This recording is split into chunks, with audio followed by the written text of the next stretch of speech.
Guys আজকে একটা সুন্দর জায়গায় আসছি, দেখতেছেন সবাই মিলে আসছি আজকে আড্ডা দিতে। এই পাশে দেখতেছেন কত সুন্দর একটা দোকান রয়েছে, এই সাইডেও বসার মতো চাং রয়েছে, এইদিকে আবার ক্যারাম বোর্ড খেলার মতো ব্যবস্থা আছে। সাইডে তো দেখতেই পাচ্ছেন নদী রয়েছে, দেখতেছেন দামাল দিয়ে পার হওয়া হয়ে যায়। আর এইদিকে দেখতেছেন নদীটা বয়ে গেছে আর নদীর নিচে ওয়া গাছছে। আর আশেপাশে তো দেখতেই পাচ্ছেন ভুট্টা গাছ অনেক। এখানকার সবচেয়ে আমাকে ভালো লাগছে, দেখতেছেন নদীর ধারেই কিন্তু একটা দোকান রয়েছে, তাছাড়া আশেপাশে কোনো বাড়ি নেই। দেখতেছেন এখানে আশেপাশে কোনো বাড়ি নেই, সম্পূর্ণ একটা নিমঝিম পরিবেশের মধ্যে, চারিদিকে ভুট্টা গাছ।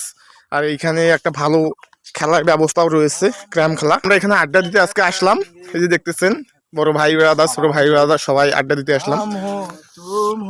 তো যাই হোক, ভিডিওটা ভালো লাগলে অবশ্যই লাইক কমেন্ট শেয়ার করবেন।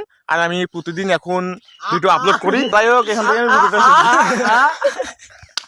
একটু মজা করতেছে, মজা করি, সমস্যা নেই, এখনকার বয়সে মজা করার বয়স। তো যাই হোক, এখান থেকে ভিডিওটা স্টপ করে রাখলাম।